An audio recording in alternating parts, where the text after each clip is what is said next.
The Indiana Hoosiers have done damage in the transfer portal so far, but guess what? They're still not done.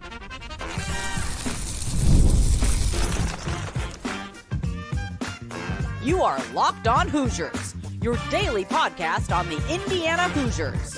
Part of the Locked On Podcast Network, your team every day. Welcome into the Locked On Hoosiers podcast. I'm your man, Jacob Goins. I appreciate you being here, making this your first listen or your first watch every single day. We are part of the Locked On Podcast Network, which is your team every day. Today's episode of Locked On Hoosiers is brought to you by Amazon Fire's TV Stick 4K.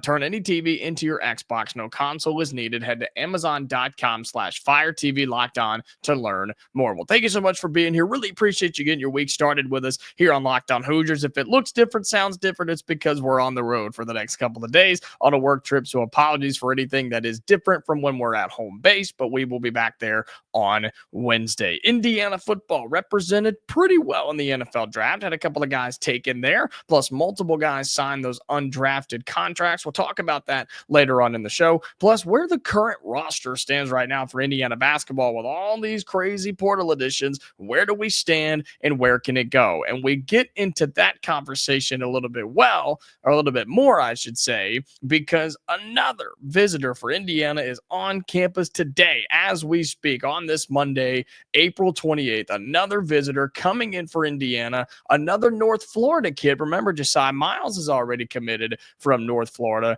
and you bring in now Josh Harris, a 6'8" forward who just completed a miraculous freshman season for North Florida. He is on campus today for a visit with Indiana to talk to the Hoosiers. And this one has a lot of potential. Okay, I said he's a freshman, and he is. He just completed his freshman season. He'll be a rising sophomore, 6'8", 210 pounds. He's from Florida. He's coming from North Florida, and he's taking a visit to the Hoosiers. These numbers are going to blow you away. These numbers are incredible for a 6'8" freshman, okay? 13 points a game, 7 rebounds a game, and shot it at nearly 56% from the floor. Let me say those again. 13 points a game, 7 rebounds per game, and 56% shooting from the floor. He did shoot it at 33% from three, making 10 of them on the year, so don't blow that one out of the water. Don't go overly crazy from that. He actually has a pretty good shooting stroke. If you look up, I was watching some of his film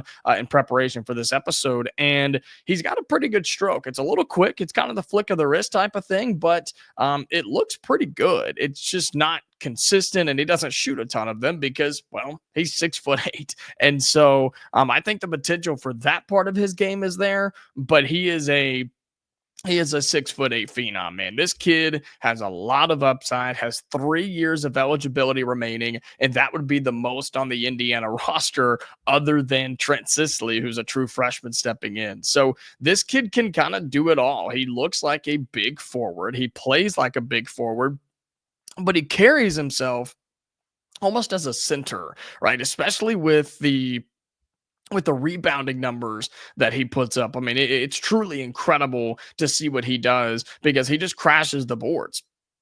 You can tell that he learned at a very young age, my job is to crash the boards. I need to get rebounds. I need to help my team in any way that I can. That's what Josh Harris does, whether it's defensively and saving possessions or limiting multiple shots per possession for the opponent, whether it's getting offensive rebounds by crashing the glass and extending a possession for his team, or something that he does that I think is really interesting is he hustles down the floor and he gets some of those put back layups and put back dunks and fall away putbacks from missed layups or missed dunks or missed shots in transition. He understands that that's where a lot of his stats and points and his contributions can come from. And that's what he did at North Florida. And he could do that at Indiana. I really, really like this kid. Started every game for North Florida this past season. Had some big-time performances as well. You start looking at some of the games that he competed in this year as I get the game log pulled up. I mean, he had 19 in a game. 19 points, that is 16 points, 13, 16, 16. How about this? How about 31 points in a game this season, 31 points and 9 rebounds. The potential is there for Josh Harris. And you get him playing big boy basketball. You get him playing Big Ten basketball, give him a year or two to kind of get comfortable with Darren Devries and this staff and competing at the highest level. Josh Harris could be legit. And whether that's at Indiana or whether that's somewhere else, he's going to play big time basketball. It just depends on whether it is here in Bloomington or not. And then, the question becomes, okay, well, do we need him? Where would we put him? How would he fit with what we currently have? We're going to talk about the roster coming up in just a little bit, but this kid could play immediately. Would he start instantly? I don't know. Maybe, maybe not. Probably no, just because of the I'm going to put this in air quotes for those of you on audio, the inexperience. Okay. He probably wouldn't start immediately, but it wouldn't surprise me if he came in and was a starter down the stretch, or especially as a junior next year, right? The following year, he'll be a sophomore this year, being a junior the next year. That wouldn't surprise me at all. And I think he's got the potential to do it. And so I am curious because I haven't seen any confirmation or real reporting on this side of things. I wonder what the relationship is with him and Josiah Miles, because you would think that they would go to Josiah and say, hey, we're looking at this kid. Do you think he's worth it? And he would probably give him an honest answer. Now, they may bring him in regardless, and they may say, well, we may be able to work through some things or whatever. This is total speculation here. I want to make that very, very clear. This is all speculation in terms of what the relationship is between Harris and Miles and whether there were conversations and things like that. Just kind of spitballing on how this thing works. But it would be interesting to have two players from the same team leave in the transfer portal and come and play at Indiana. I think Josiah Miles is a good rotational piece, and I think Josh Harris could be a starter at some point in his career at Indiana. And you're still building your front court, right? You're still looking at what you can add to that. We've talked about a couple of the guys that you picked up, including the backup Florida center on Friday. More on those guys coming up in just a few minutes. But I think Josh Harris is awesome. I think he's a really, really good player. I think he's one that you can add to this team. He can score, he can rebound. I think his shooting is only getting better. And the hope, right? The hope with him being so young and him being, I don't want to say raw because he's just a flat out baller, but with him being so young, you feel that you can still mold him to what you want him to be. And especially here at Indiana, right? You can build him into whatever you want him to be, whatever type of player you want him to be. He's good defensively too. He's solid. I don't think there are any crazy highlights of him defensively, but there's no like, ooh, man, he can't guard the ball, or he can't hold his own in the paint, or he can't protect the rim. There's really none of that. I just want to see him kind of grow into his body a little bit and build a little bit more muscle and play big boy Big Ten basketball. He does that, he's going to be just fine. And so that's what you could do by bringing in somebody like Josh Harris. He's on campus today on Monday, the 28th. We'll see how it goes. We know the track record for Indiana, right? Most people don't come to this place and leave without a commitment. And so maybe Indiana can keep that trend going. Maybe they can get another one today if that happens. But by the time you see this and this recording goes out and you've seen it and he's already committed, then cool. Then all these things are going to happen, hopefully, and Indiana might possibly pick up another big time portal commit because, just 9, 10, 11's not enough for them. They've just got all sorts of dudes and had to rebuild the roster. We knew that, but they're trying to do so again with Josh Harris, the North Florida center. Again, 13 points per game. He's a center / forward, I should say. 13 points per game, 7 rebounds a game, shot it at 56% from the floor and 33% from three. He is on campus for Indiana on Monday out of the transfer portal. All right, well, coming up here on Locked On Hoosiers, we will take a look at a kind of a broader perspective here. Just a reminder on what the heck is going on with this roster. Who all do we have? What's on this team? How would Josh Harris fit into all of that? We'll have that for you coming up next right here on the Locked On Hoosiers podcast. Today's episode of Locked On Hoosiers is brought to you by FanDuel. The NBA playoffs are here, and FanDuel is giving new customers an incredible way to get in on the action. Now, right now, when you join FanDuel and place your first $5 bet, you'll get $250 in bonus bets if your bet wins. Look, I love how betting just super easy on FanDuel. You can do it on your computer, you can do it on your phone, you can do it on your tablet, you can do it however that you want to. And whether you're picking your favorite team or diving into player props, FanDuel makes it easy for me, and they make it easy for you as well. From three pointers to steals to assists, has so many ways to bet your favorite player props right in the palm of your hand. Plus, after the game tips off, you can even combine live prop bets into the same game parlay for a chance to win big. Don't miss out. Head to fanduel.com and claim your $250 in bonus bets today. That's at fanduel.com. Welcome back into Locked On Hoosiers. Appreciate you being here again, making this your go-to spot for all things Indiana athletics, getting your Monday started right with some Indiana information. And if you are listening on audio, watching on YouTube, however you take in this podcast, really, really appreciate you being here. You know that. I tell you that every day. It's because I mean it. I really do appreciate how you have helped me grow and help this channel grow so much. And if you are listening on audio, you know the drill. Be sure you follow us over there. Have those notifications turned on. And be sure you send it to everybody you know. We want them listening to Locked On Hoosiers every single day. So thank you so much for doing all of that. And then if you are watching on the YouTube side, with the video version, be sure that you like the video, hit that thumbs up, be sure you follow us or subscribe, right? That's the way to do that on YouTube. Leave your comments in the YouTube, your thoughts in the YouTube comments down below. We'd love to hear from you. See what you have to say about a possible Harris edition, the rest of the roster, Indiana football in the NFL draft, whatever it is you want to leave down there, make sure you comment down below as well.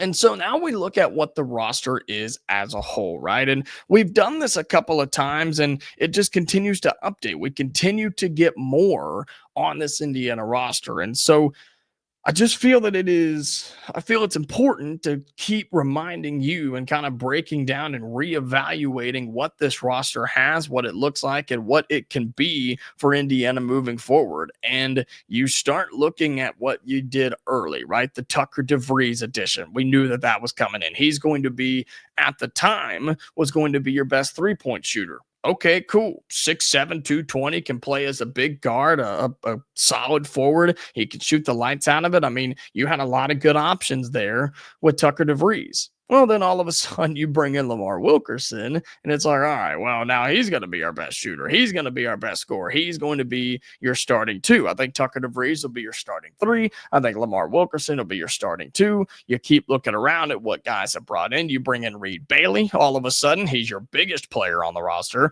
6'10", 230 pounds. You bring him in from Davidson, a four-star portal guy who, let's be real, he steps in immediately and he starts at the 4 position. I've seen some people ask about him being at the 5, and that still could work. That still could be the case, given the fact that the couple of guys that you're recruiting as your bigs are about 6'8", 6'9", or 6'10". So yes, Reed Bailey could be your starting center. That would be a little bit of a smaller lineup, especially in today's college basketball, today's Big Ten.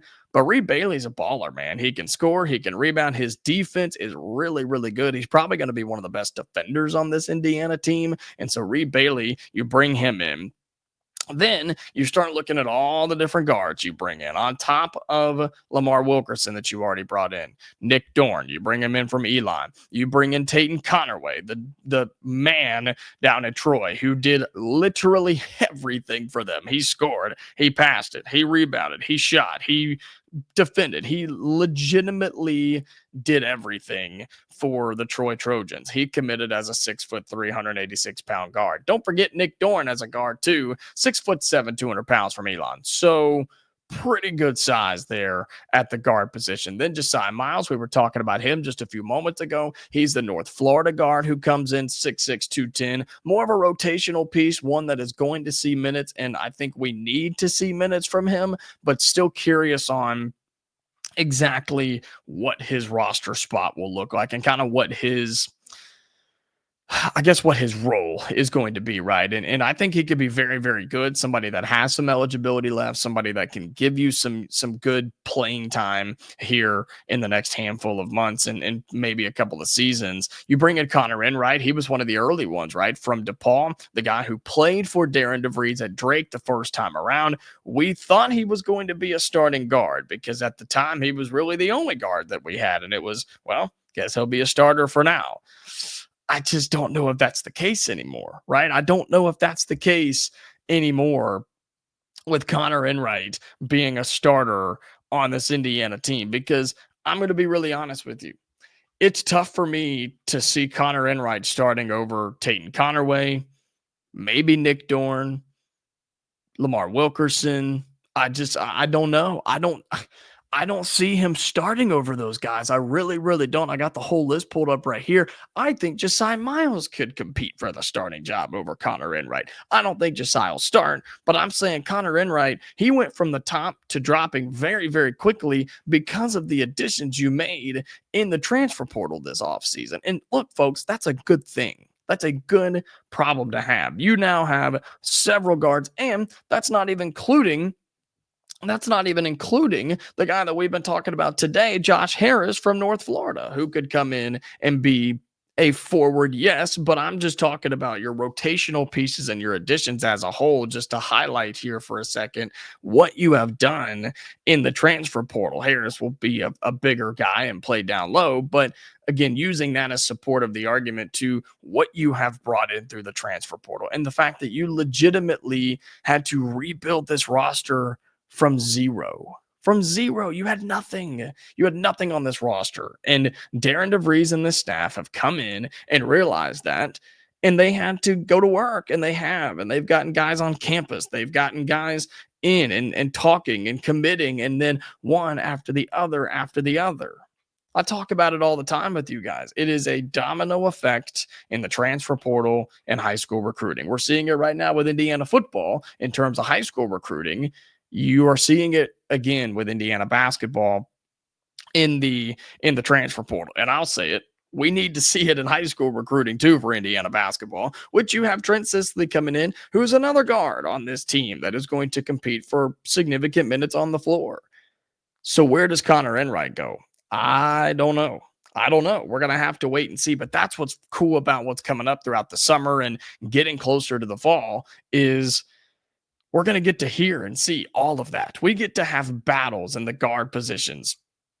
I think at the one, and I think at the small forward spot, if I had to guess, Lamar Wilkerson would be, I mean, I know Wilkerson's a shooting guard, but you could put him at the 2, Connerway at the you could put Wilkerson at the 1. You could put Connerway at the 2. You could put Tucker at the 3, Bailey at the 4, and then whoever you want to put there at the 5. Because don't forget, too, what Indiana has done. Don't forget the fact that you have brought in several more, right? We talked about the guy from Florida, your backup center from Florida who has come in. You bring him in as well. That was on Friday. We talked about that. If you missed that, go check that out here on Locked On Hoosiers. And so you have several pieces to put down there, right? Sam Alexis comes in. How about Jason Drake from Drexel? Forgot about him. 6'2", 190. Forgot to put him in there as well. The guard room is so stacked. It's stupid how good it is for this Indiana Hoosier squad. And so this is what we're going to have to figure out is who starts where, who backs up who, what are the minutes splits on this team, because you could do it in about a million different ways, and it's a good problem to have for head coach Darren DeVries and Indiana basketball. I'm impressed with what they've done so far. I hope you can make one more addition, right? I hope you can do it with Josh Harris from North Florida. That would almost round out your roster, and I would feel really, really good about it if it does end up coming out and if it does end up happening. All right, coming up in our final segment on Locked On Hoosiers, we're going to flip over to football for just a few minutes as the NFL draft has wrapped up from last week. A couple of Hoosiers drafted, several signed with other teams as well. We'll talk about those guys coming up next in our final segment here on Locked On Hoosiers. This episode of Locked On Hoosiers is brought to you by Game Time. There's nothing like the atmosphere of an NBA playoff game. Every bucket, every defensive stop, every moment feels huge. It's electric in the arena. And with Game Time, you can be a part of it without the stress of last-minute ticket hunting. Game Time makes it fast and easy to get playoff tickets, even when demand is sky high. Prices on the app actually go down as tip-off gets closer, and their last-minute deals can save you up to 60%. Here's why I use Game Time. It's really, really simple. Their last-minute deals are incredible. You can save up to 60% off buying tickets for last-minute theater, comedy, concert, sporting events, you name it, they got it. You can save up to 60% on last-minute tickets. Plus, they're all in pricing. You toggle that feature, it shows your total upfront, no surprise fees. That's the price that you will pay. It's the best part about it. What you see is what you pay. There's no secrets. There's no scams. There's no nothing like that. Game Time is as good as it gets, and that's why I use them, okay? Take the guesswork out of buying tickets with Game Time. Download the Game Time app, create an account, and use the code LOCKEDONCollege for $20 off your first purchase, all right? Terms apply. Again, create an account and redeem the code LOCKED. ONCOLLEGE. That's Locked On College for $20 off. Download Game Time today. Last minute tickets, lowest price, guaranteed. All right, final segment here on Locked On Hoosiers, and it's going to be a quick one on football as the NFL draft has concluded. It was up in Green Bay this past week, and we were curious on how many guys would get drafted by the Indiana Hoosiers and who would at least end up on some NFL teams. And this was the first draft in the Curt Cignetti era, right? This was the first one where you had several dudes who could go to the NFL. You felt good about it. Didn't know how many of them would get drafted. And ultimately it comes down to two, where CJ West and Kurtis Rourke both get drafted in the NFL. And they both go to the San Francisco 49ers, which is pretty funny, actually. And I don't know if that's the 49ers just loving what Indiana did or the fact that they just happen to play at the same school. I don't know. We'll see if that trend continues. But CJ West went 113th overall with the 4th pick, and then Kurtis Rourke went 227th overall with the 7th pick. But you get several dudes who were undrafted but got to sign as well. Just want to say this. I think CJ West is going to be really, really good at the defensive tackle spot if he can continue to grow and find his role in the NFL. And look, they may move him around. They may use him at several positions. I think he's good enough to do so. And I think you have to be flexible with a guy like that. Kurtis Rourke, on the other hand, I know there was a lot of praise with him, Canadian born and things like that. And that is really, really cool for him. Could he be good in the NFL? Sure. I think he could be a reliable backup somewhere like San Francisco. And if he is able to just get in there, learn what the style is and the playbook is. The biggest thing in the NFL, when you come in as a backup, don't turn the ball over. If you don't turn it over, you're going to be okay. And guess what Kurtis Rourke doesn't do? Kurtis Rourke doesn't turn the football over a whole lot. He makes the right decisions. And so really excited for both of those guys. Plus, you had several dudes who got signed, okay? They were undrafted free agents, got to sign with a team. They're going to get some money. They're going to go and get a chance to be an NFL football player. So really cool there. Just want to highlight these. James Carpenter, the D tackle, he is signed with Jacksonville. Zach Horton, he signed with the Detroit Lions. Looking down, Miles Price signed with the Minnesota Vikings. Keyshawn Williams, the wide receiver, he got to go to Pittsburgh, who had a lot of controversy in this NFL draft. Jalen Walker, the linebacker, who I love. I think he's a really, really good guy. He signed with the Las Vegas Raiders. Trey Weddick, the offensive lineman, he's going to the Los Angeles Rams. And so you had several dudes get to the NFL, which is hard in itself. Who cares that you didn't get drafted? Dude, it's hard to get to the NFL in general. So 2 guys drafted, a lot more of them signed as well. And I think you could see this trend only grow from here for Indiana football. I mean, you had 2 guys drafted. That's awesome. Now let's get to 6 or 7 this next year. And I think you could do that with several dudes on the defense, right? We talk about the All-Americans all the time. We talk about the receivers on this team, Surratt and Cooper. Now you've got offensive linemen who I think are NFL caliber too. You're going to see some guys get drafted next year in the NFL. And that's what Indiana has to start selling is you can not only get good NIL money here. You can not only win football games here, but you can get to the pros here. You can get to the NFL by coming to Indiana. And if Curt Cignetti and the staff can truly sell that and deliver that and execute that, that's only going to help recruiting in high school and the transfer portal for Indiana football moving forward. And so you use this, and it's a great foundation start. It's a great building block for what Indiana football is trying to become. So congratulations to all those guys on being drafted, signing with teams as well. Indiana football is in a great spot, and I expect them to represent IU very, very well in the NFL, and looking forward to what they do and looking forward to what Indiana does with more NFL draft picks in the future.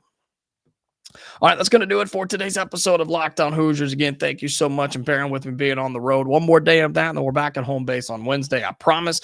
Be sure that you have followed us on your audio platform. Subscribe if you can. Turn those notifications on. That way you never miss an episode. And on YouTube, like the video, leave your thoughts in the YouTube comments, and subscribe to the channel, okay? We are back tomorrow, Hoosier fans, for another episode. So until then, stay safe, and I'll talk to you later.